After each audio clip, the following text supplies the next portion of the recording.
Hi guys! Narito tayo ngayon sa harap ng tahanan ni Asia's Timeless Diva na si Dulce. Pag-uusapan ho natin ang kanyang kakaibang kwento ng buhay. Pero bago yan, subscribe muna kayo sa aking channel at kay Christine Babau's channel. Dulce, ang dami mga artworks dito sa bahay mo ah. Ano pare, anak ko. Describe mo nga sa akin, ano itong mga nandito? Kasi, ito lang yung mga na-retrieve ko muna kasi alam mo naman kung saan tumambling mga gamit ko. Pero ito kasi mahalaga sa akin. Ito naman, gawa ng anak ko, si Jemima. Nice. Ito at saka ito, parang, kasi noong, di ba nag-aral siya ng fine arts, tapos nung isip siya yung sa thesis na nila. Sabi daw ng professor, lumayo ka pa, di nanay mo, sabi gano'n. Kaya, nagulat din ako nung tinrabaho niya ito. Sabi ko, ano ang mga kwentong ito? Ito ginawa niya, nagaganchilyo siya kasi nakikita niya ako, nagaganchilyo ako talaga. Oo. So, gumawa siya ng ganyan, tapos mga, plaka, mga CD mo to? O mga CD ko yan, tapos mga old records. Tapos ito namang idea na ito na may parang tribal, because yun na nga daw lumaki siyang nakikita niya akong nag-ethnic, yung mahal ko ang mga gawa natin sa Pilipinas. So, it's like a book na gigana-ganon. Parang kung idugtong mo siya, 4 feet by 8 feet siya. Kasi palda na gawa ni Danilo Franco. Noong 100 years ng Pilipinas, nung centennial natin, ipinanganak ko si Jemima sa Germany ng May 1, 1998. I had to come back to the Philippines kasi inauguration ni President Erap that time. But on the, ito ay, yan ang suot ko na sinamay ito eh. Syempre may kwento sa akin and also that was the year na pinanganak yung anak ko, si Jem. So wala, hinahangar ko lang siyang ganyan. Ito palda ng bunso, nung mga 8 years, maliit siya hanggang 8. Naging lampshade. Oo, naging lampshade. Ito kasi luma na, galing naman to kay Arnal Ignacio. Nung nasa Greece kami, may gumawa sa kanya ng lamp, ng ganon. Sabi niya, anhin ko naman ito. Parang merong girl na tuwa sa kanya. So sabi ko, akin na lang. I was Grisabella, 1985, Manila. Yun ang first staging. Tapos second, yung si Leia, third, Joanna Ampil. Pero ang layo nung gap kasi that time, when we were doing that pare, wala pa tayong, di ba para bago ka ma-approve ng Broadway nila Andrew Lloyd Webber, ang tagal, kailangan yung materials, isi-ship pa muna ng mga DHL, mga ganyan. Anong song ni Grisabella? Memory. Midnight, not a sound from the pavement. Yun. Yun so yan pala. yun. Ang publicist namin noon si Boy Abunda. Ay, nice. Oo. Tito Boy. Yes. Ito nasa gitna. Yan yung kagaling ko lang ng Amerika nung mag-record ako ng Paradise na ni-release ng Wea Records. So that was when I was 21 years old. 21 years old ka na rito. Oo, yan. Yun. Maybe we have a photo of Mrs. Marcos here. Ayan, na may sulat. Sulat niya, no? Oo. Ito. May nag-paint, may nagregalo niyan. Regalo ng aking isang, I minister to her. She's a quadro, ano ba yun? Yung basta yung, yung paralyzed yung body niya sa tapos meron siyang inorderan na para i-regalo niya sa akin. And she also made a lot of she bought a lot of vinyls na binibigay niya sa akin. Oo. Kaibigan mo si Mrs. Marcos? From when I was nagsisimula pa lang. Kasi lagi niyang gusto niya ako lagi nandun na kahit hindi naman ako sasali sa grupo, papahanap ka ng PSG. Si Susan Fuentes, yung Queen of Visayan Songs. This is Rafael Casal? Del Casal? Wow! Yes, Rafael Casal. Nung mamatay kasi si Susan, kami na nag-care, si Daisy yung assistant ko, walang may gusto nito. So, kinuha ko. So, siya lang yung kaisa-isang artist na ipinag-fundraising ko kasi noong talagang kailangan niya ng tulong na talaga sa New Kidney Institute. Ilang taon siya na namatay siya? She was 5. Ilang taon ba siya? Basta wala pa siyang 60. 50 plus. Ito anak niya to? Oo. Yan. Ito, Dulce, Timeless Diva. Yan yung Timeless na show. Alam mo bang may... Tayo mo naman yan. Ano naman to? Ito yung 30-minute act sa entablado sa Singapore na laging Filipino ang kinukuha nila. Sa 30-minute show na 5 bihis ako on stage, na ang nagbibihis sa akin sa stage si G-Force, madam, sino to? Sino? Jorcel. Teacher Jorcel. Teacher Jorcel, oo. Sila yung nagbibihis sa akin. Yeah, that's Jorcel. Tapos si Egay, tapos that's Danilo Franco. So yan, yung mga bihis ko, yan, ganyan. Tapos ito, ganyan. So, kompleto ka ba ng mga album mo? hindi. Actually, ang mahilig, ang bunso, si Abigail. Siya yung talagang nangarap. Kaya nagkaroon kami nito because ang promise ko sa kanya, birthday niya, 17th birthday na, magkaroon siya ng record, ng player. Record player. Oo. Na-delay ito, mga mahigit 1 month kasi, anak, iipunan muna natin kasi medyo mahal na rin. You have to have the speakers. Oo. Oo. Ito yung first album mo, no? Oo. Yan yung Dulce Amor. Yan yung Black Gold. Yes. Ayan yung mga album niya, guys. Oh. There you go. Yan. It was scheduled to be reissued. Ito naman, ito yung sinasabi mo sa akin. Yeah, na-duet namin ang ng Maalaala Mo Kaya, kami ni Leo Valdez. Ito na. Yan, Yan. Asan ang kanta dito? Yan. Maalaala Mo Kaya. Leo Valdez and Dulce. Actually, hindi ko na-collect pa lahat kasi mga nangawalan na rin, Julius, eh. Siyempre, may mga kung ano may mga nabaha pa nga. Pero, yeah, yung yun na nga, merong friends na bumibili for me. Tapos yun na nga, yung inaalagaan ko online, si CG Cordero. Yan, binibili niya tapos pinapadala rito. Ito sa Moralia, ito. Bisaya din ito. Pahinungod meaning dedicated to. I dedicated this album to my mother. What is your best-selling album?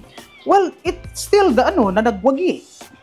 Yeah, pero hindi naman ako umabot dun sa mga gold during that time. And by the way, George Canseco, before he died, yun na nga, when I visited him sa hospital,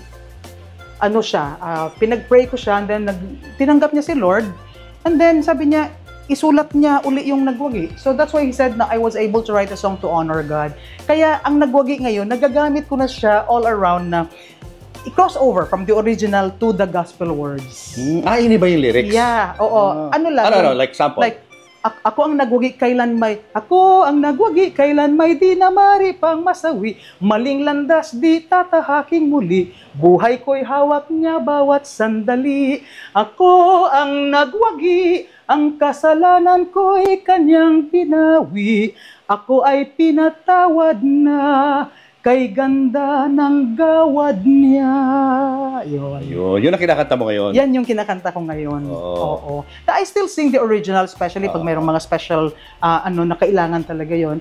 But most often, I call it a crossover. Yeah. Kahit na I sing in the casinos, actually, kasi kahit saan naman, people need to hear something na mag-uplift sa kanila. So, bago ka lumisan, sana'y maturuan mo na iwasan ang bawat nakasanayan ko at limutin na ang maghintay lagi sa'yo. Paano ba ito?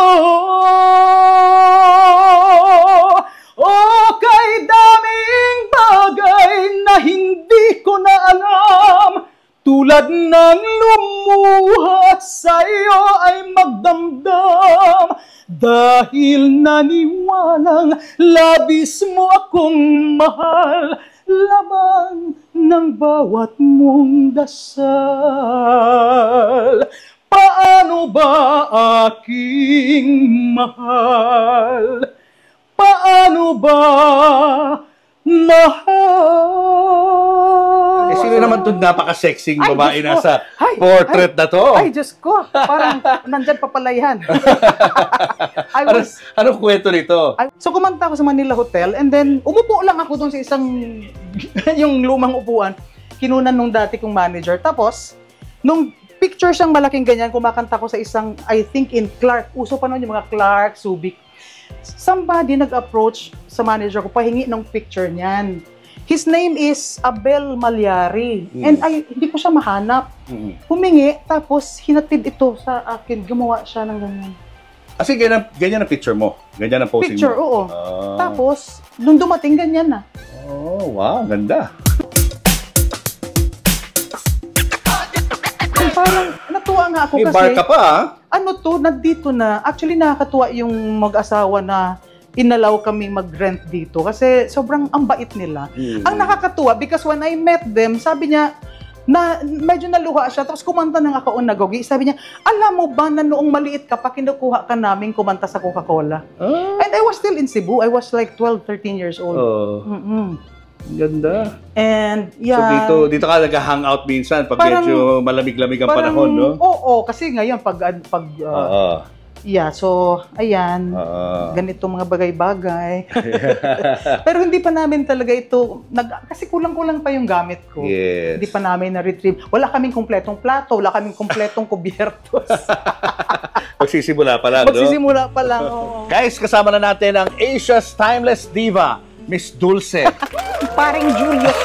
Nasanay akong pare, paring Julius. What a privilege naman na makakwentuhan ka namin. Salamat. Pasensya ka na. Medyo tumagal ako sa dami okay lang. Bagay-bagay. Willing kaming mag-intay sa isang icon ng music industry na katulad mo. Naku, glory to God. Salamat naman. Kamusta ka na?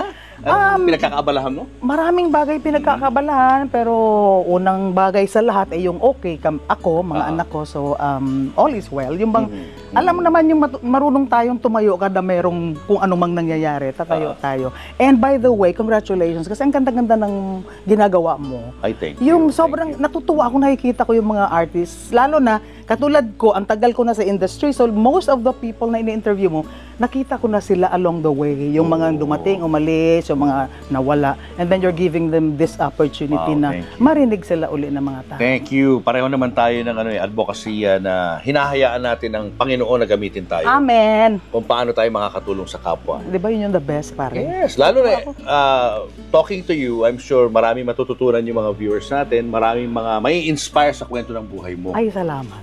Di ba? Nabanggit mo na nga, dinaanan mo na lahat, no? Karamihan sa mga na-interview ko, nakita mo na along the way. Anong taong ka ba nagsimula sa pag-awit?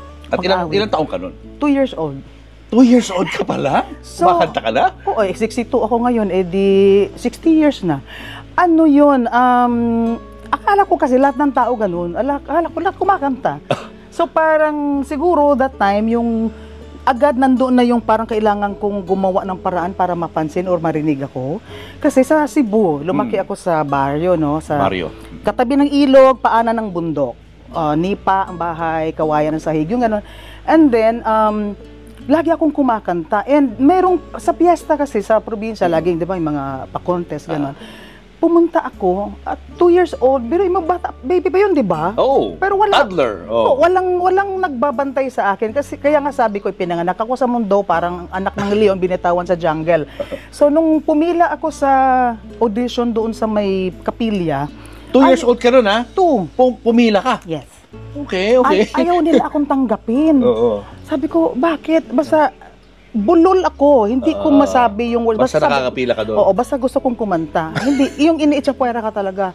Umiyak ako. Sabi ko, kailangan kong kumanta. So, dahil napipeste sila sa akin, dahil hindi ako tumitigil, pinakanta ako. Akala ko contest na yun. Yung pala parang sige na lang, patayuin sa entablado para matapos na ito. So, all the while, I thought, part ako ng contest. Pero ang gusto ko lang talaga, to express myself. Kasi that time, ang papa ko kasi, very close ako sa tatay ko. That time, nagtatrabaho siya sa Surigao. Mga ganun, kasi construction worker siya eh. So pag merong magpapagawa ng mga, di ba nung araw, lalaki ng sinihan, yung mga Avila Group ng Cebu, part siya ng construction na yon. So minsan nasa Tacloban, sa Surigao. So yung time na yun, miss na miss ko yung tatay ko. Kinakanta ko yung Bisayang kanta na Gimingaw Ako, meaning I am missing you. Pero hindi ko sinasabi yung letra ng kanta. Kasi hindi ko naman alam eh. Ang ginagawa ko, salita ko about my father. Kung ano siya, kinakanta ko na pala. Doon sa tono na yun? Sa tono na yun. Spontaneous lang. Pinagtawanan ako kasi wala bungi. Tapos, natuwa sila sa'yo? Hindi nga eh, maraming... At 2 years old, sino ba naman hindi matutuwa doon na batang kumakanta? Natutuwa yung matatanda, pero yung mga siguro yung mga kaidarang, siguro mga older sa akin, mga bully ba? Nagtatawa na, Siyempre. Expected na yun. Umiyak ako. Tapos, lumundag ako sa entablado. Basta sa akin, tapos na-express ko sarili ko. Wala akong kausap eh, kasi nanay ko hindi kami malapit. Hiniiwanan niya. Wala.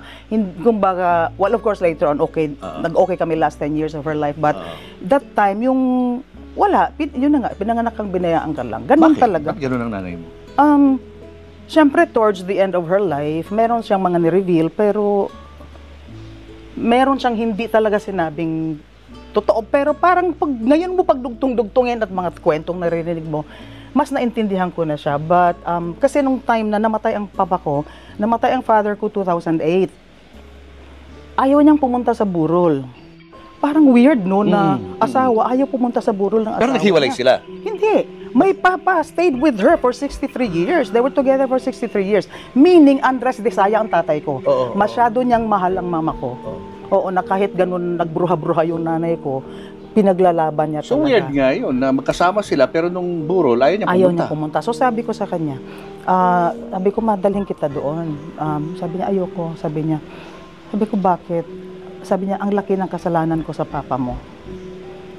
Yung kwento na yan, naririnig ko, pero syempre hindi mo naman binibigyan ng weight. Ang laki ng kasalanan ko sa papa mo. Parang yun yung, kahit na na-born again Christian na siya, ng 1980, she fears hell pa din.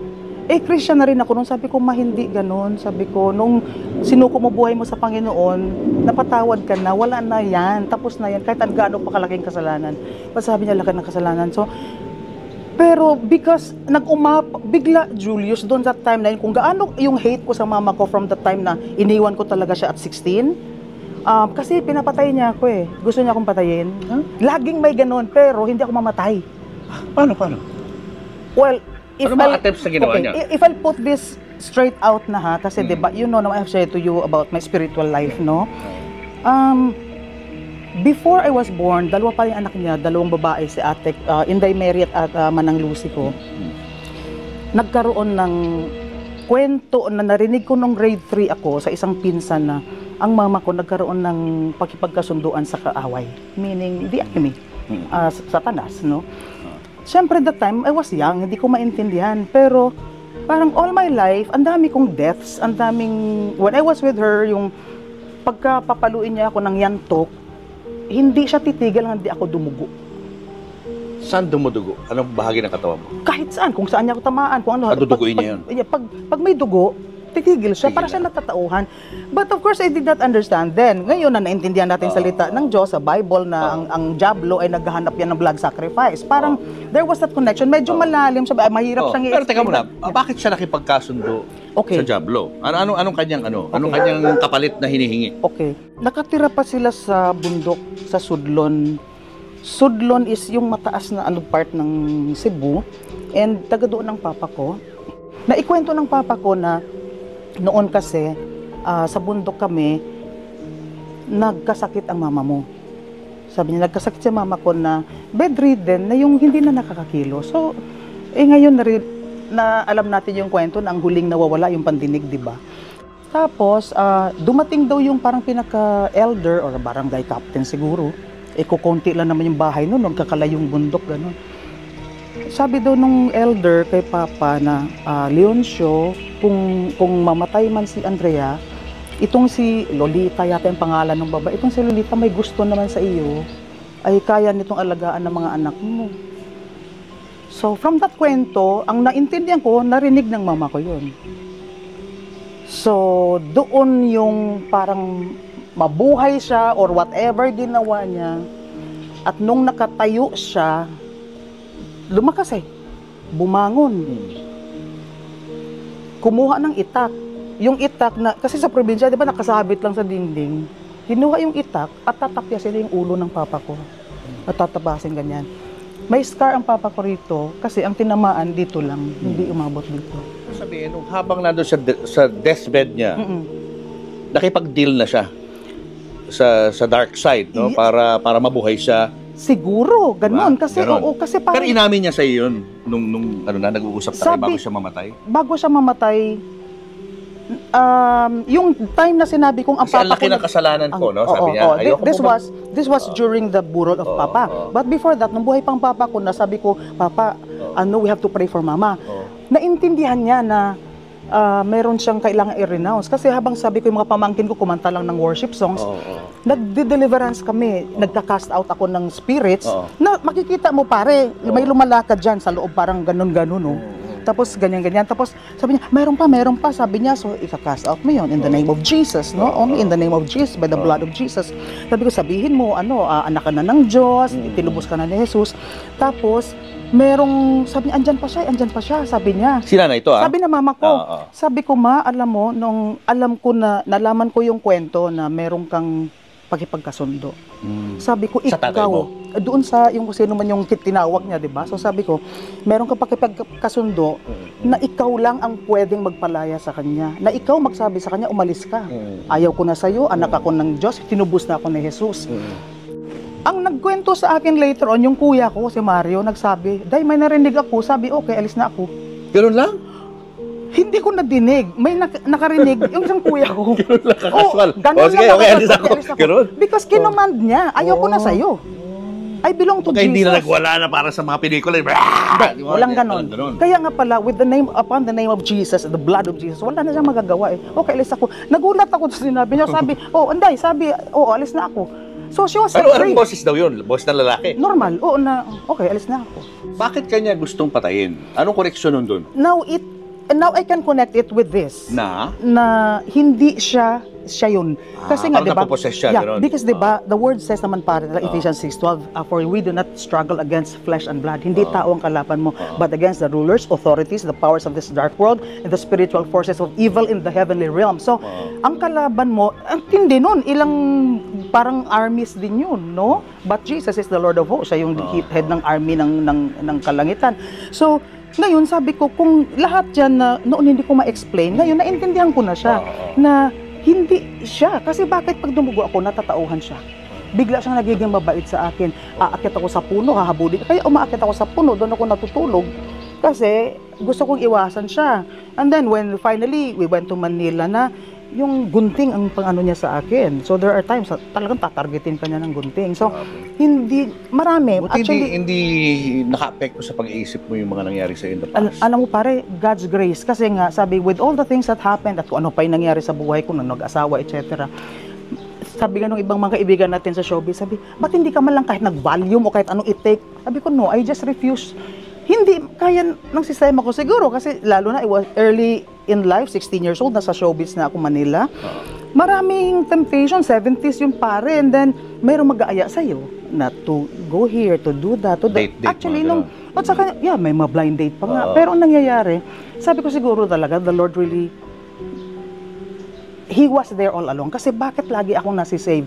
Like even in those blind dates na with somebody who became known as a drugs talaga, drug addict, and then in the industry. And then, nung makita kong ganoon, tinakasan ko sila.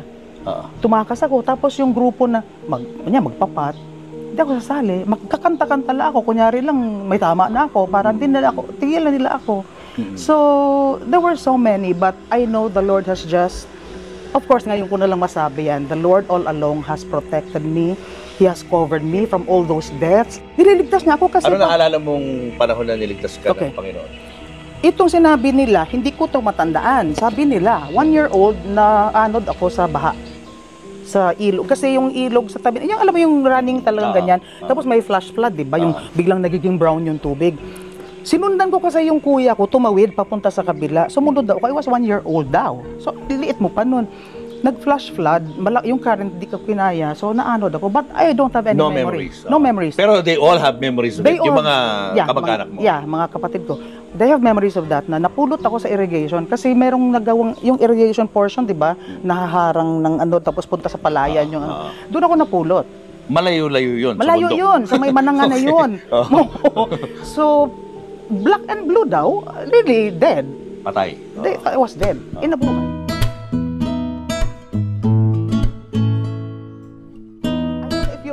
Ito yung Etas bleaching powder. O basta siya yung kauna-unahang mga, I think nakikita mo yun. So, parang naging assistant niya ako taga-bitbit, taga-buhat pag bumibili kami sa Quiapo ng mga ingredients, ganun. Nakita niya ako sa Cebu na while I was still with JJ, kumanta kami sa Negros, nakita niya ako, sabi niya dapat itong batang to madala sa Manila, gano'n. Tsaka meron ding mga Tagalog na tao doon na dapat makarating ako dito. Kaya noon nagbabasa akong comics para matuto ako mag-Tagalog. Tapos,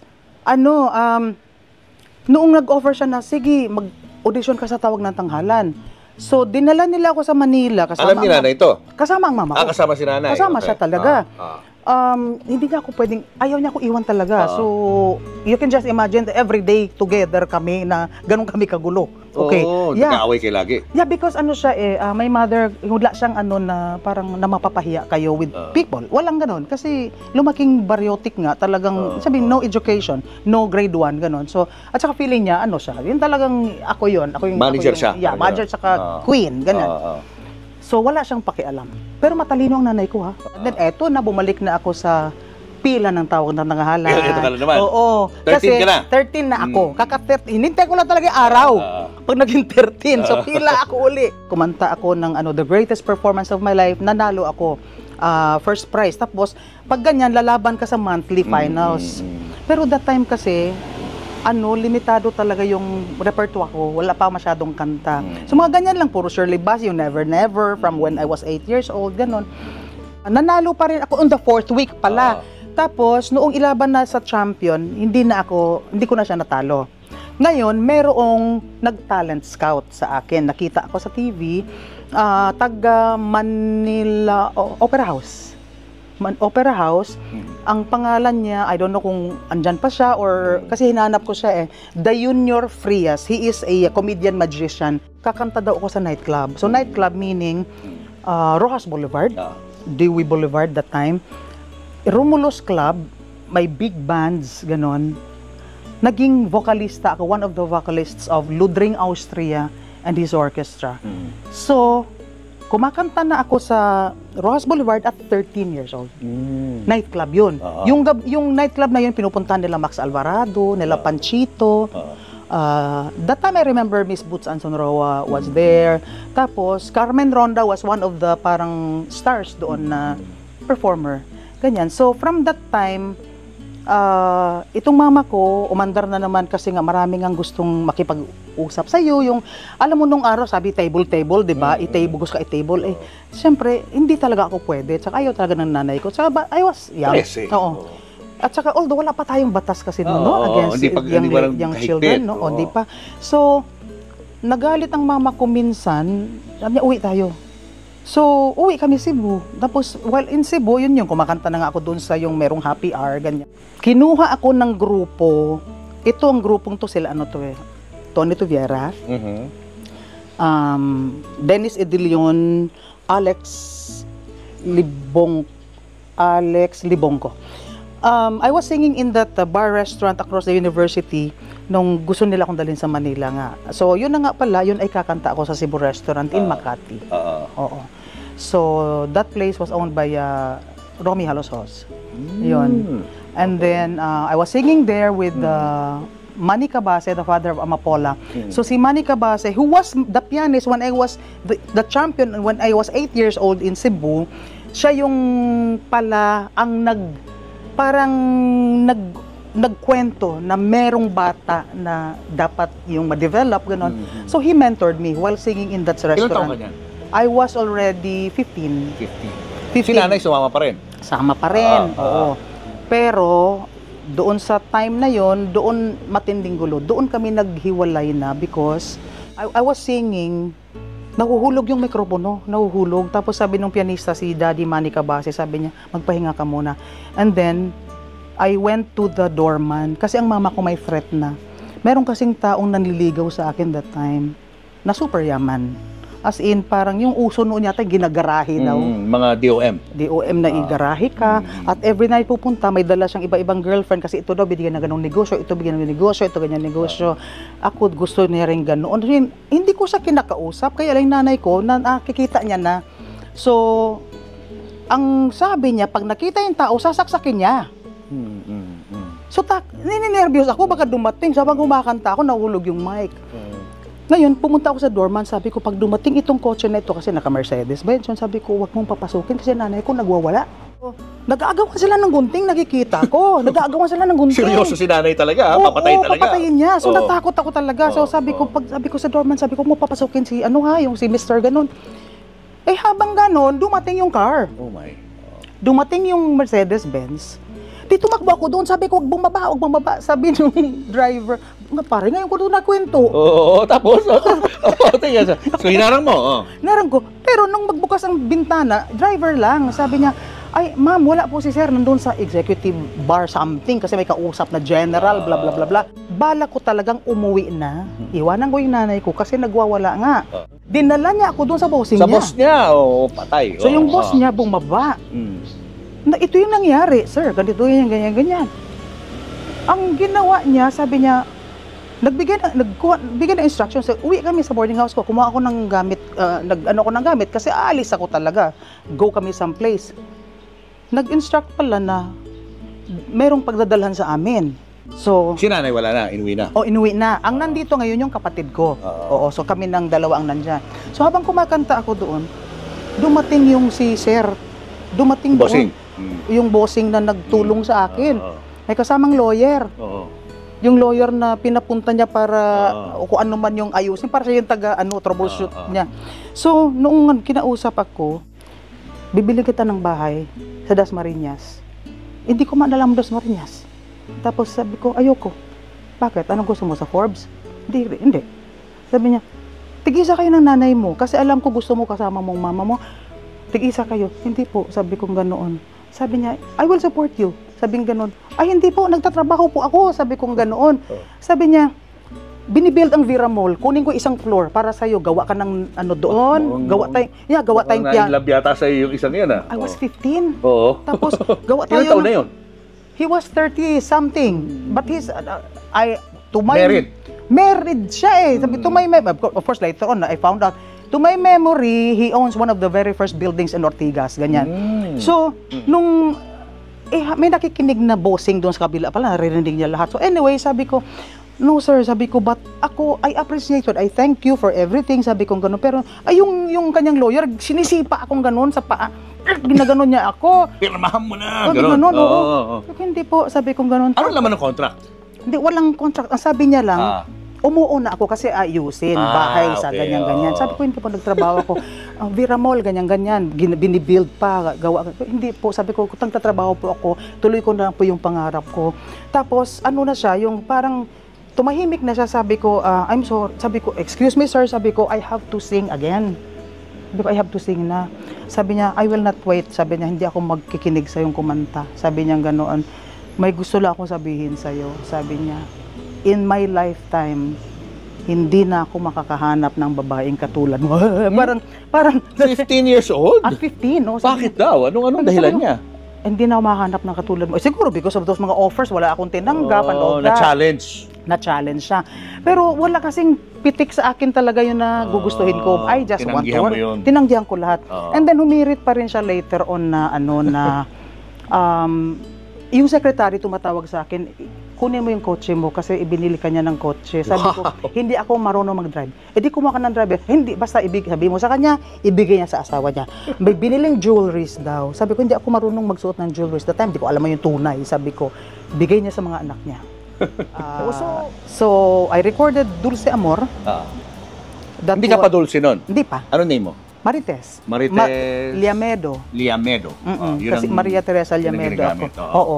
So, recording and then parang test pa lang din yun kasi meron silang gustong image sa akin na parang Carole King ang dating yung sabi ko hindi ako marunong magpiano, hindi ako marunong maggitara.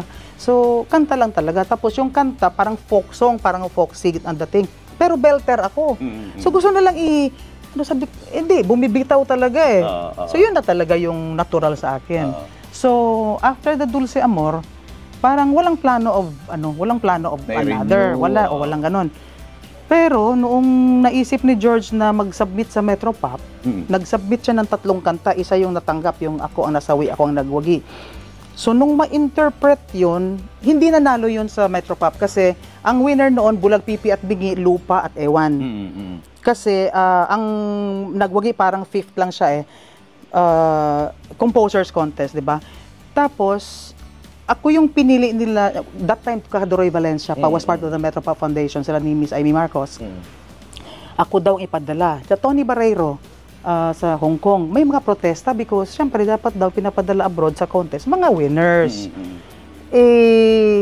well, alam na natin sino si Jim. Kaibigan ko si Jim. Pero yun na nga, bakit padala? Dapat yung mga winners. Jim Paredes. Yeah, Jim Paredes. But he became a very good friend that time. So, later on. So, anyway, nung pinadala ako, sabi ni Kaduroy Valencia, kailangan natin magpadala ng singer kasi singing contest.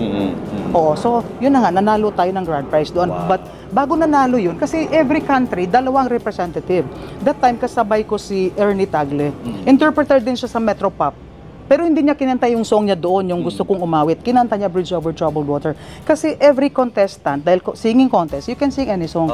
Ako lang yata kumanta ng original. Tapos si George wrote English lyrics. Kasi nga international, ganyan. So English lyrics. So punta doon, rehearse, ganyan. Pagdating ng contest proper, biglang hindi ko kakantahin yung English, kakantahin ko Tagalog. Yun, very strong sa ko. Tapos kinausap ko yung stage manager, sabi ko, ma'am, please inform the director o anuman, sabi ko that the subtitles may not be the exact translation. Kasi in Chinese because I will sing in my Hindi alam ni George? Hindi alam ni George. Oo. I will sing in my native tongue. Sabi ko, Filipino. Sabi ko. Why did you decide to sing it in Tagalog? I felt that it was an international thing and they always say na dapat international English para maintindihan ng lahat. Sabi nila, music is a universal language. So, why not sing it in my own language? Tapos, mas dama ko. Ay, sang in Tagalog.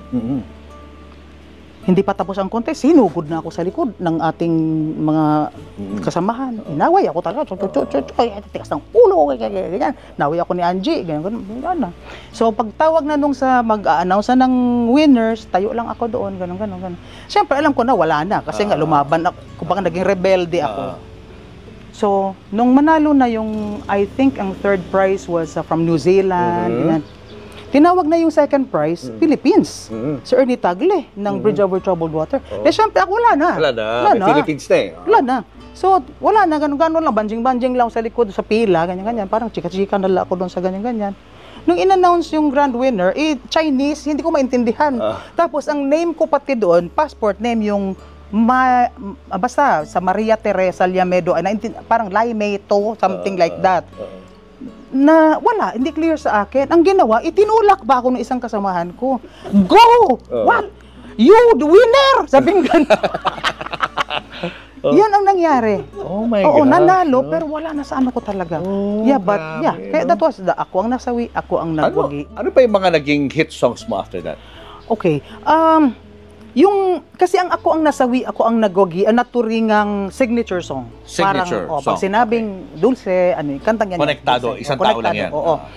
Pero ang talagang matatawag kong, kasi nung araw, di ba, jukebox, yung panahon namin nila, Imelda, Claire, and Eva. Isa lang talaga yung jukebox hit ko, yung Paano Kung Wala Ka Na. Yun. So yan yung parang tinutugtog sa taxi daw every Sunday, ganyan. Sino nag-compose? Doming Amarillo and George Canseco, yung Paano. Pero ako ang nasawi, ako ang nagwagi. Talagang George Canseco, but the music arrangement is by Doming Amarillo. Ang nakatatak din sa'yo na song sa mga generation ngayon, namin, no? Generation ngayon, is yung Maalaala Mo Kaya. Yes, Maalaala Mo Kaya. So pag narinig mo yung Maalaala Mo Kaya, na-associate mo yan sa boses mo. So yung kinanta mo yun for for the ABS-CBN for the show. MMK na. Ang sabi noon ay parang we are testing the waters if the Philippines is ready for mga true stories, mga letter senders, gano'n. Kasi noon 90s kasi puro tayo mga foreign na 'di ba, yung parang dinadab ganyan. So sige, tapos isa pa, si Egay Gonzalez, the arranger, pianist arranger, nung ginawa pala daw niya yun, he had me in mind. So I don't know kung sinong nagsabi kanino, basta nung sinabi niya na it's for Dulce. Tapos, pero si Ma'am Charo naman talaga, I don't know anong kanya, basta executive siya ng EBS, diba? So alam ko na, even before this, kinukuha niya ako palagi for movie theme songs noong nagpo-produce siya sa Vision Film. So, nagawa ko yung kay Lino Broca, yung Kailan Mahugasan ng Kasalanan. Marami pang ibang nagawa, yung kay Chito Ronyo na Kailan Ka Magiging Akin, na star din siya doon.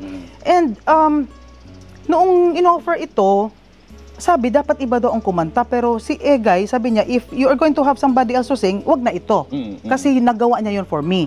So anyway, nung kinausap ako, sabi, testing the waters pa, so it's just for 1 season. So okay, sige. But it went on. It went on na matagal. Tapos parang yung mga kabataan, parang yung mga millennials na ang tinatawag. Yun ang natandaan nila Alam sa nila, akin. oo. Yeah, Kasi, kaya, pero hindi alam ng marami na muntik ka na maging part ng Miss Saigon. Ano ba story nito? Okay. No, I have been with theater kasi naman talaga since Cebu pa. Ang tawag ko doon, illegitimate theater kasi yung ilang mga drama-drama sa probinsya, di ba? So, parang ganun din yun. But theater, okay. Theater. So, when I came to Manila, in 1984, I had my very first theater performance in Met Theater. Yung Iwagan, kami nila Marco Sison, Leo Valdez, Jackie Magno, Richard Mercanon. And sunod-sunod yun, may mga nagawa akong performances. And come 1988 yata yung dumating dito ay 1987. Ito yung yung sila group. Salonga nakuha. Yes, oo. The team of Miss Saigon. Actually, nagtawag na sila doon sa mga possible na ipapa-audition nila. Oo. So kasama ako doon sa listahan na yon. But that time, sabi ko, yung anak ko na kakapanganak ko lang, yung performer na ngayon yung nag-Disneyland, theater actor siya. He was just 1 year old. At that time, wala pa tayo internet, 'di ba? Sabi ko sabi ko baka makuha ako 3 years yata ang contract when you do it. Parang that time ang alam ko 3 years. Tapos hindi naman ako bida, parang ganoon uwi-uwi ka, 'di ba? Paano mo sabi hindi ka bida? No, because it's not going to be, parang ang binigay kasi talaga na pwedeng i-audition ko is Gigi. And that's a half a song. Leia is the whole thing, no, di ba? Nakuha na nila sila yan noong time na yan? Hindi pa. Hindi pa rin, no? Pero siya na talaga yung parang pero you're auditioning for Gigi, dapat? Yun yung tinitingnan nila, yung mga Gigi, ganyan, oo. So, ang nangyari, my mind talaga was, sabi ko, I cannot leave. Pero yung dating nag-handle sa akin was, syempre, siya yung may gusto talaga. Ako naman, lumalaban yung mind ko. So, pagdating nung day ng audition, saan to? Sa CCP, wala akong boses. Gumising ako ng umaga, wala akong boses. Syempre, galit na galit yung manager ex ko na tawagan ko ang doktor. Yung throat doctor ko, may operation, wala siya.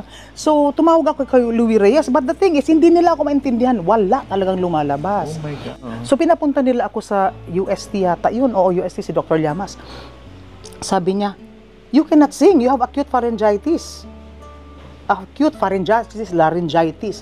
So, cannot sing. So, the manager, dala yung mga video, CD, whatever, dinala doon sa audition. Sabi mo, hindi, it will not work. We have to see the person. So, in other words, hindi ako natuloy talaga. Ako may tuwan-tuwa kasi na hindi ako nasama. O kasi nga, 1 year old. I cannot imagine living. Babalik ka, 4 years old na. Hindi ka pala nakapag-audition at all? Hindi at all. Tapos ito na, naka 3 years na sila magti 3 years na sila sa West End, mag-audition for Broadway. Okay. So, nag-audition uli.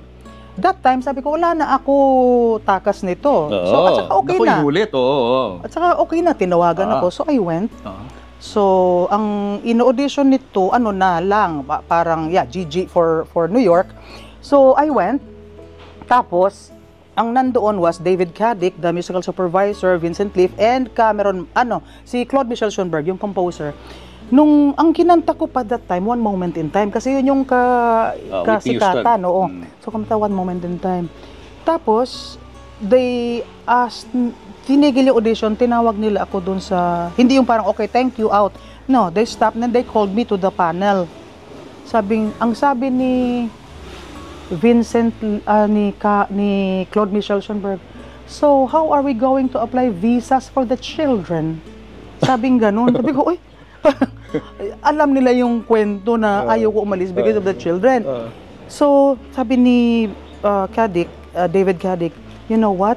As we're looking at the Miss Saigon, sabi niya, we cannot think of a role for you. Sabi niya, we cannot offer you a role. Sabi nga because if you'll sing Gigi, it's just half a song.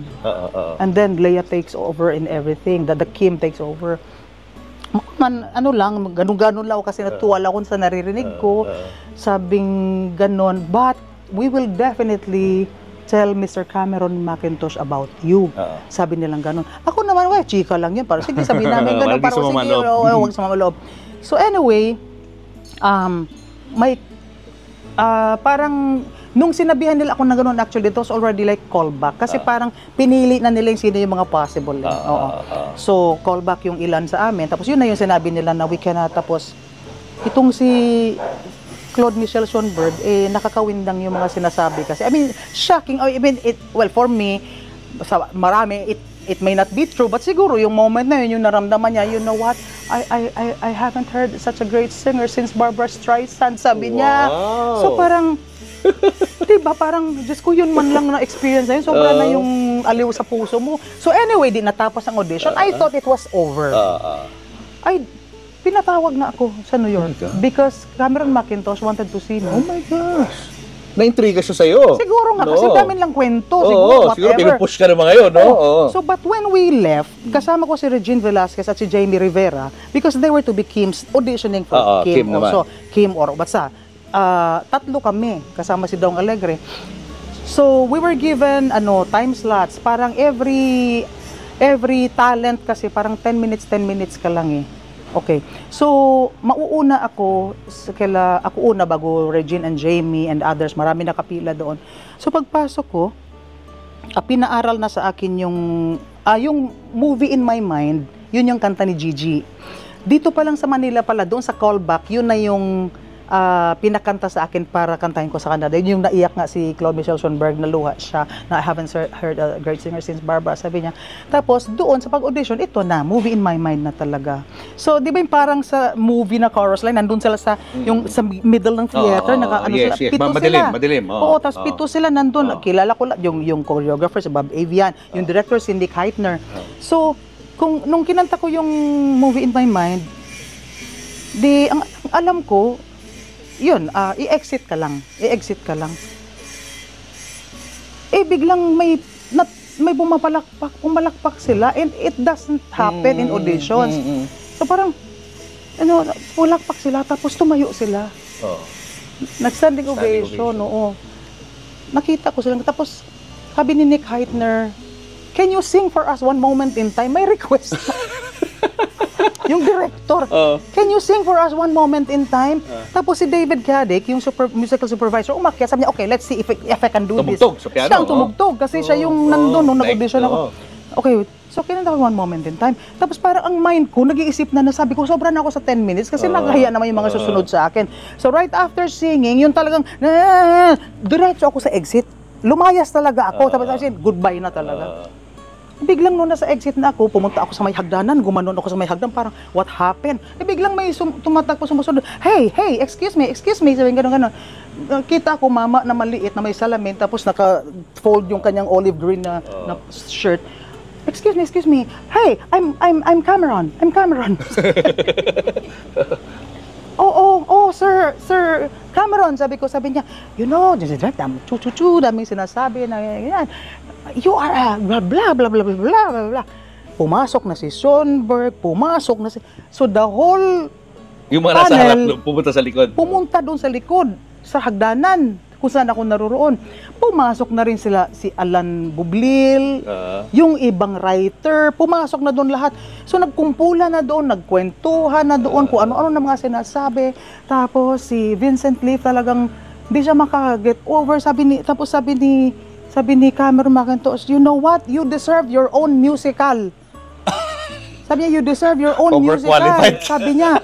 O kaya yun nga yung kwentong sinabi na overqualified. Sabi niya, wala. Sabi, ang gusto na lang niya, sabi niya, for now, no, you cannot be in Miss Saigon because, sabi niya, papatayin daw sila ng critic circle kasi doon pa lang parang, why are you wasting that voice? Mga ganong kwento. So, ganun muna. Basta alam ko wala na. And you felt their sincerity naman. Hindi sila nabobola. Yeah, it was so sincere. So, ngayon, sabi ko, okay na kasi na-experience ko, binigyan pa ako ni Cameron ng $3,000 para mag-shopping, ganyan. So, okay, tapos sabi niya, okay, you watch what musicals do you want to watch? So, lahat ng gusto kong panoorin. Libre. Oo, libre. Tapos, kasama kami ni Regine sa ni Jamie, ikot-ikot ko anong gusto ko panoorin, namin. Tapos, gusto ko lahat, syempre, hanggat kaya, di ba? Tapos, may special tour sa sa backstage, sa mga actors, to be with the actors, ganun. So anyway, di natapos ang istorya ko sa US, ganun. Biglang mayroon pa rin pinaparating sa akin. They still want me to wait until December 1. Kung October yung audition na yon, they still want me to wait until December 1. Sabi ko, bakit na naman? Tapos later on ko lang nalaman kay Nestor Torre. Si Nestor Torre kasi yung lagi nakakausap yata noon ni Dong Alegre. They were thinking, kasi that time, issue yung actors equity. Kasi parang dapat dalawa lang na foreigners ang tumayo sa entablado ng Broadway because actors equity, na there was a time sa meeting daw, nag-walk out pa nga daw si Charlton Heston kasi parang nandun yung, parang why are we not giving these Asians yung chance to be ganyan nung time na yon. So magulo yun. Kaya kung si Jonathan Pryce ang engineer, he's British. Tapos that time Leia, kung that time Filipino, no, I don't know if American citizen na sila, basta that time basta dalawang Filipino. So we cannot add any more, isa pa. So later on may kwento na nangyari na because they were contemplating of changing the engineer into a woman para dalawang foreigners, hindi na si Jonathan Pryce. They were thinking of me to be engineer, which ginawa ngayon ni Joanna Ampil. Di ba? May ganun nga si Joanna. So they were already thinking that in 1991. Nasulat ka sa Miss Saigon, no? Ay, oo nga. Oo, nakasulat Nabasa dito. namin dyan, sa loob. May nagbigay lang nito kasi nga, yung akin nito, may nanghiram, hindi na nabalik. Among them two were candidates for the role of Gigi, one of whom the well-known Filipino singing star, Dulce, so entranced the production team that they gave her as they had Pryce, Jonathan Pryce, a rare ovation. Wow! Anong pakiramdam? Siyempre parang out of this world.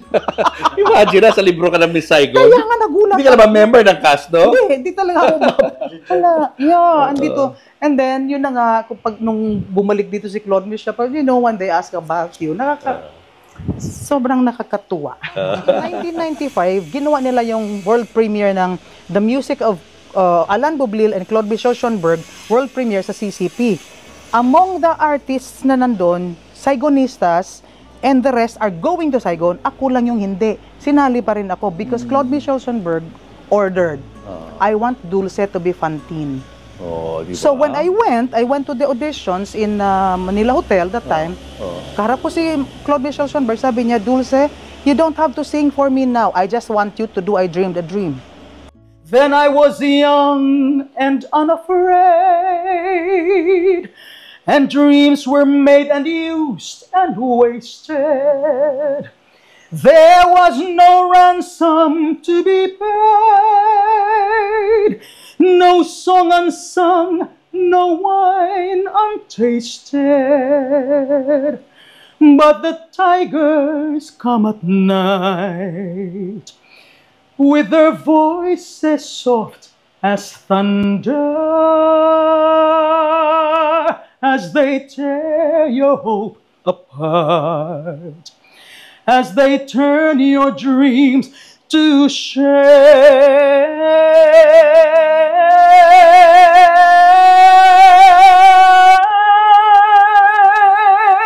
And still I dreamed he'll come to me, that we will live the years together.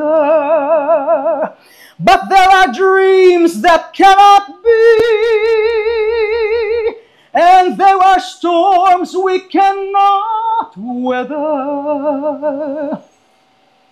I had a dream my life would be so different from this hell I'm living, so different now from what it seemed. Now life has killed the dream I dreamed. Ako doon sa I Dreamed a Dream. Tumigil siya, tapos tumigil siya sa akin. Tapos niyakap niya ako. I don't know what happened to him. Basta na ano siya na yun yung narinig niya. Sinabi raw ni Claude Michel kay Kevin. Sinabi rin sa akin ni Kevin, you know what Claude Michel said? Listen to Dulce. She's like a Boeing 747 taking off. Wow, ganda naman. Yun. Kaya okay na ako, pare. Yeah. Ganda na kwento. Wonderful. Tapos nakakatuwa lang kasi kahit yung mga batang, bisa kunyari, Gerald Santos, galing doon, yung mga bago na talaga. Yes. When they talk to me, we see each other, kinikwento nila yun. Ha? Habi ko, ay naku, kada may Pilipinong dadating, ikukwento nila yan kasi alam yan. Alam Even na Leah natin. knows it, no? Oo, si Leah din. Maski si mama niya, sinasabi niya yun sa akin. So, yeah, and I'm so proud of Leah. And she's, siya yun eh. Siya Oo nga, siya talaga yung ginamit ng Lord na let's face it, siya talaga yung naging totoong breakthrough natin, breakthrough artist natin to really make it and to open the doors talaga for the Filipino artists in How the did USA. that make you stronger considering na hindi ka naging mapalad pagdating sa iyong buhay pag-ibig? Yeah. Yung first husband mo, naghiwalay kayo. Mm-mm. Second mo, naghiwalay din kayo. Mm-mm. Paano mo i-interpret yun kung sinasabi mo na binabantayan ka lagi ng Panginoon? Yet pagdating sa aspeto ng buhay mong ito, hindi ka naging successful. Yeah. I know kadalasang sinasabi parang, ay, malas ako sa pag-ibig, maswerte sa career. I don't look at it as malas eh. There are reasons, may mga dahilan, may mga landas na kailangan kong daanan din. Parang to look back, Suba Serrero would say na ikaw yung totoong talagang pumasok sa school of hard knocks. Kasi noong kapag meron kaming mga workshops sa OPM, may mga situationers, ganun. Tapos lagi daw meron akong reason, meron akong paraan na to get out of that situation. Kaya sabi niya, Dulce, I don't want to be around when you're angry. Sabi niya, kasi parang sobra yung patience mo, sobra yung ganyan-ganyan.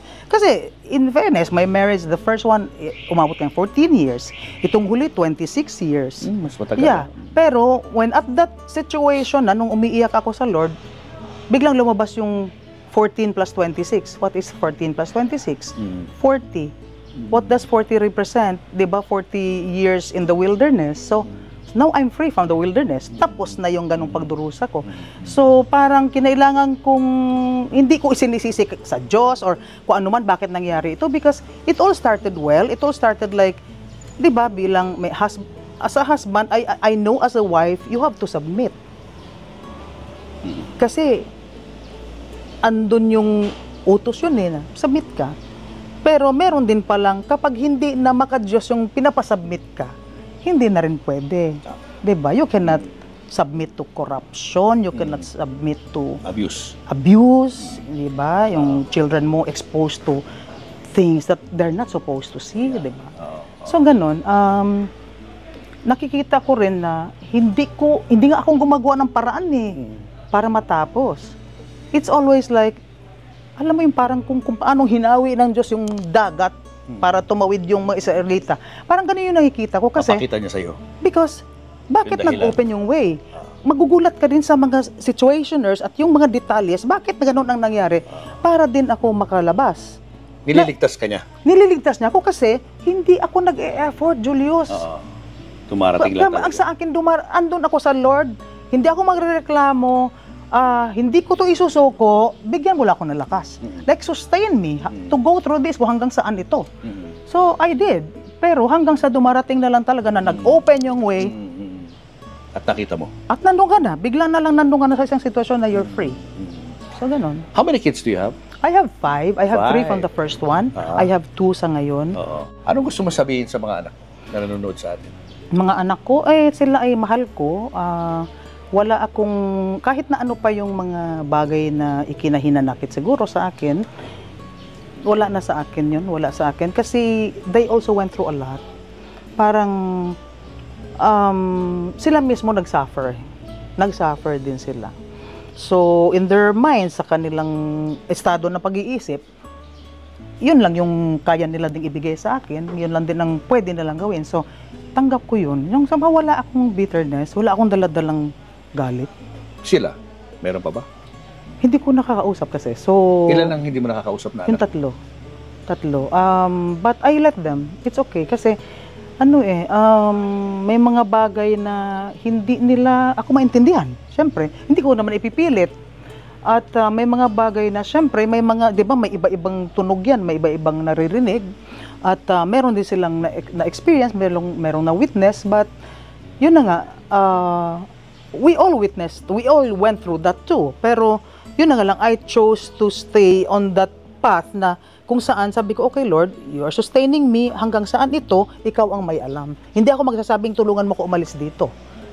I don't question why I am in this situation. But I am believing that yung unang word na pinakita mo sa akin na I have raised you up for this purpose, so there must be a purpose for all this. Like I always say to my daughter, sabi niya, alam niya, sinasabi ko na, okay, kung ano man tong sitwasyon ngayon, there must be something good that will come out of this.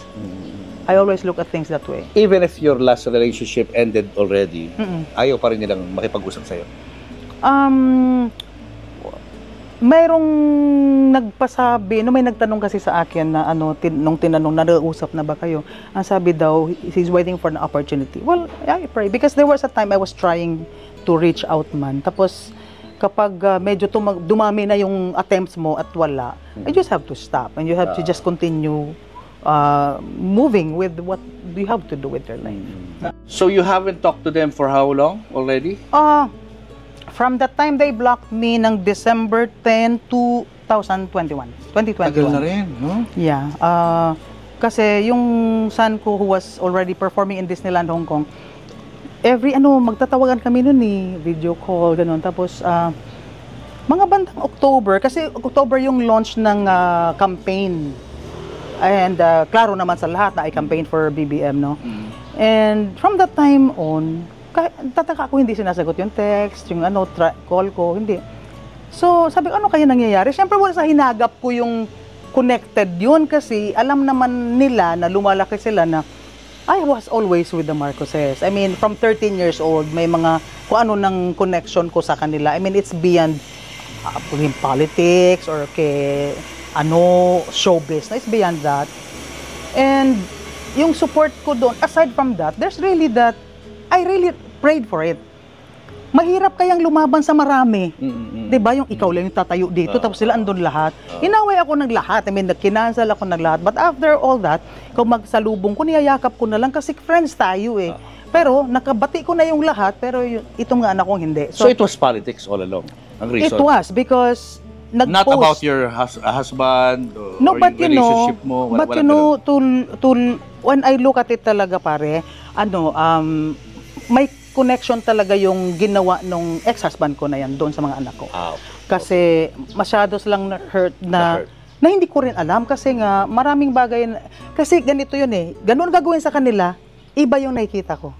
Iba yung sinasabi sa akin. Just like maski itong daughter namin, iba ang sinasabi sa akin, iba yung naririnig nila na talagang they're so traumatized. I mean, but they're okay now. They have recovered na after 1 year. So this was during the campaign? Hindi na kayo nag-uusap noon?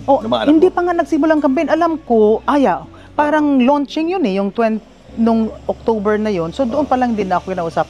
By December 10, 2021, reopening of the Metropolitan Theater. And nung reopening, alagang kasama ko yung maraming theater actors, ganon. He was already in Hong Kong. Tapos, napansin ko lang, most of the performers there were extra sweet to me. They were extra, parang sabi ko, alam ko maganda naman relationship ko sa lahat ng mga artista, pero ito, that particular night, they were kind of extra, no, they were nice to me. The actors. Parang, okay, but your kids? Wala. Talagang sabi ko, bakit pa? Iba. Tapos after that, after the show, saka lang sinabi sa akin ni Jemima, yung daughter ko na, Mama, may pinost kasi sa Facebook na, yun na nga, parang about, ganun ba talaga, i-give up ko raw ang pamilya because of politics. And it's not that. I mean, marami doon na parang, makikita ko parang accusations na But anyway, hindi rin actually pinakita kaagad Sinabi lang niya sa akin kasi she felt na kung mabasa ko, baka hindi ko well, actually, kahit na matagal bago nila pinakita sa akin, nag-breakdown pa rin ako. Paano mo i-describe yung feeling mo na nabasa mo yun? Parang stranger ako. Talagang sobrang, parang hindi nila ako talaga kilala. So, I realize, okay, alangan namang manumbat ako, na all my life, I gave everything. mag-isa akong nagtaguyod sa kanila. I may not be there physically because yun na nga, choice yun eh na, sige, doon. Tapos, basta ako na lang yung magsusupply. In everything, literally. Everything. So, tapos parang with one, I think it started with Jemima and somebody else in the family na hindi daw, sabi ni Jem, it's not even about mama, it's them. Pero ako na yung napuruhan. So, still, andun ako, I choose to understand. I choose to natanggapin na ganoon. Kasi, mayroon din naman silang pinagdaanan talaga. Hindi ko sila naipagtanggol, hindi ko sila nasamahan. Sabi nga ng isang principal ng dating school, ang children kasi, ang spelling ng love is time. All my life, I was working. Kaya nga naikwento ko sa iyo na I stopped traveling abroad noong naipanganak ko yung bunso because parang dito ako bumawi sa kanya ng panahon na maaring hindi mo maiwasan na ihikinatanap ko ng older siblings kasi I was never there. I So, was factor just yun. working. Ha? Factor yun. Yeah. Factor yun. Sa sama ng loob nila. Oo, tama yun. Tsaka yung parang Halo-halo na. they thought mas may pinili ako over them. But there are things kasi na hindi naman din nila nakita, hindi nila alam na wala kang choice. Merong time na wala kang choice eh. Sabi ko nga at one point noong, kasi syempre, they have that character and boldness na hiwala ako. Maaring marami sa atin di kaya yung napagsalitaan ka talaga, di ba? Of course, not personally, but in writing, it's mabigat, masakit talaga kasi naka-record dun sa sinulat, di ba? And you cannot imagine na magagawa sa'yo yun, but sabi ko nga, they've been through a lot also, they've been through storms, and then parang while they were going through that, I could not protect them, I could not be there for them, but I was also going through battles na hindi nila nakikita. And at one point, that's why I said, you only saw his tears, you never saw mine. And kaya ngayon, ang tinanggap ko ito sa situation ko sa buhay na andito. Meron ako, ano ba yung aking pamunas? Andito ba? Wala yata ako lampin. Okay. Dito talaga. Okay. Thank you. So, yeah. One side lang yung naririnig nila. Oo. So, it's one side, tapos sa mga naririnig ko rin, yung mga times na nakakasama ko, may mga hindi totoong storya. Oo. So, there are so many things na siguro in time, when they're matured enough to, malalaman siguro din nila. Kasi, hindi na ako nabigyan ng time naman din tsaka wala na ako intention to explain pa everything kasi mahirap nang balikan yun. Parang okay na. Basta okay na. But of course, you miss them, no? Oh yeah, natural yun. Tapos there are even times na siyempre iyak mo na lang sa Lord, di ba? But but ito ang hindi ko kinakalimutan. To lift them up, every name. Pray for them. Before the throne of God. That they will just have a good life. That sabi ko nga, Lord, di ba, ipinanganak ako under sumpa kasi my mother had that covenant, di ba? So parang lahat ng ipinanganak ng nanay ko under sumpa. Ganun naman talaga, nakasulat yun eh. But ako yung napuruhan, parang mas sa akin nangyari yung mga kinuwento ko sa'yo than all the other siblings. Pero ngayon, sabi ko, Lord, as I surrendered everything to you, sabi ko, I experience your love and your goodness to me. Lord, tapos na sa akin lahat ha, lahat ng hirap, lahat ng kung ano yung mga dilubyong nangyari. End na yun ha. And I know, sinasabi ko yun kay God, pero of course, alam niya yun, no, na my children will no longer experience what I had to go through. Anong mararamdaman mo kung isang araw dumating sila sa'yo at makipag-usap sa'yo? Hindi ko naman aayawan yun. Siyempre, meron din mga nakapaligid sa akin. For example, I'll just say it, my daughter, Jemima, for example, siya kasi yung naging parang, with all that happened to me, and even sa tatay niya, siya yung naging overprotective si Jemima sa akin. And sabi nga ng isang friend ko, alam mo si Jem, kahit sino pa yan, kung gagawa ng anything against me or aawayan niya lahat yan. Sabi niya, that's how she is, lalo na with all the trauma na dinanas niya.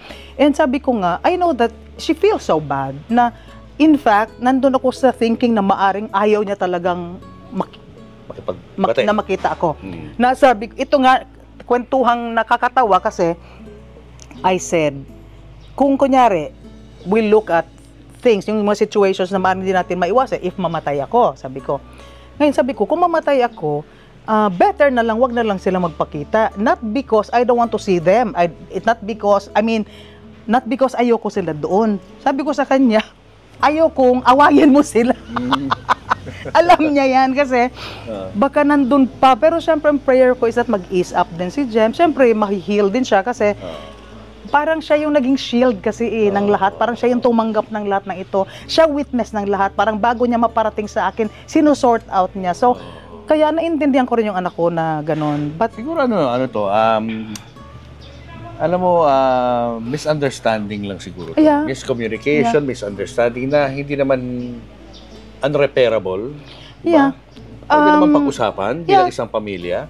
Yeah, and remember, life is short, di ba? That's true.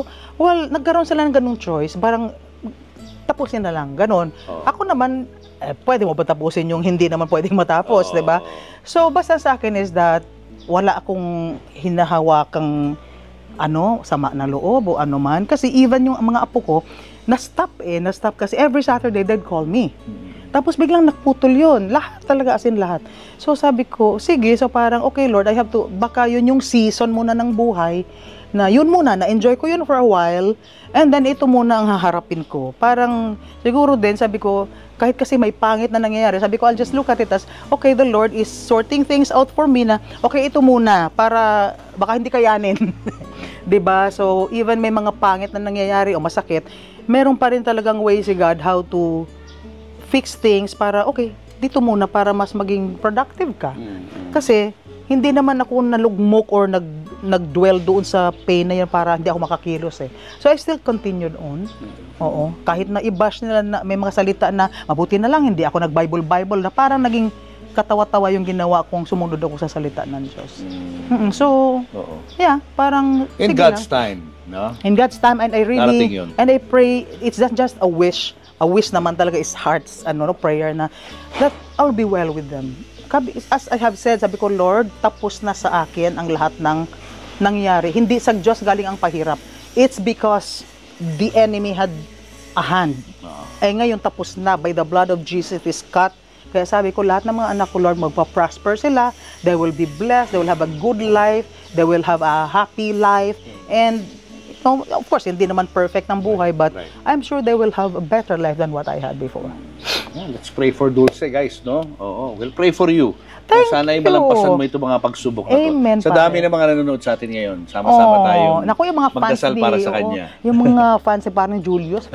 Sana nakakatuwa sila kasi nag-interact sila sa iyo. Yes. Binabasa yung mga comments. Nakakatuwa naman. Saka yun, dinidibdib nila yun at nilalagay nila sa isip nila yung mga nagagaling na kwento sa mga guests natin. So far, napakaganda talaga nung ginagawa. We thank you, Thank you so much for opening your heart to us. Mas nakilala ka na namin ngayon. Salamat. Thank you, Dulce. And good luck sa iyo at sa iyong pamilya at sa iyong career. Yes, God is so good. Thank you sa lahat ng mga fans ng Julius at Ninis Tintin. Thank you. Hi, teammates! Naalala nyo ba yung vlog interview ko sa viral couple na sina Bonnie and Nilo na more than 30 years pala ang age gap? More than 500,000 views na yung interview ko sa kanila. Kung di nyo pa napapanood, i-click lang ang link sa description box para mapanood nyo yung interview ko sa kanila. Pag-ibig ko sa'yo'y totoo, ni walang halong biro.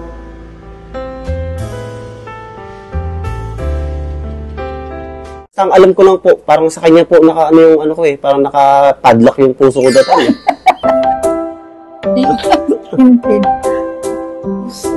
Bonnie, ikaw ay ilang taon na ngayon?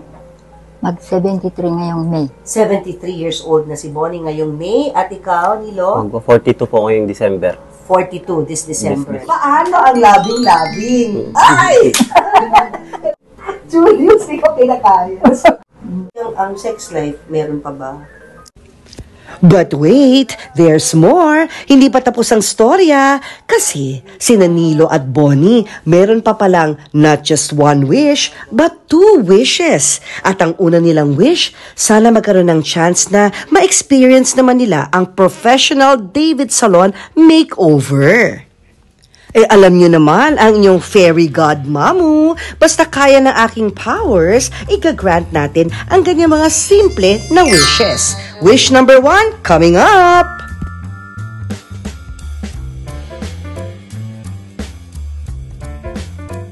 Hi, Nilo! Hi, Bonnie, kumusta? Belated happy birthday! Kumusta na kayo? Oy, excited na ba kayo? Yes po, ma'am. Para sa inyong makeover? Kay Sir Jojo, ang senior stylist ng David Salon. Sir Jojo! Hello! Blessed day! I'd like you to meet si Bonifacia at saka si Nilo.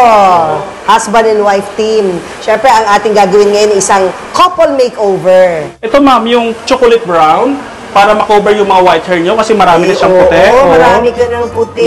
Brown. Chocolate brown. And then, the highlights will be ito, lighter. syempre. Light brown. Okay, excited ka na ba, Bonnie? Ako excited na eh, para makita ang new look mo. Punta na tayo sa second wish. Alam nyo ba kung ano ang second wish ni Bonnie?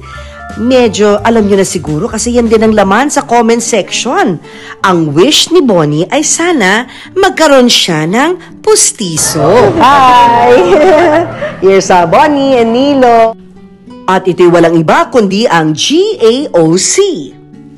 Naku, excited na akong makita kung anong magiging bagong smile ni Bonifacia. Regular trays na nabibili, hindi siya one size fits all. Dahil dyan, be, makakasali ka na ng Queen Lola. Aba,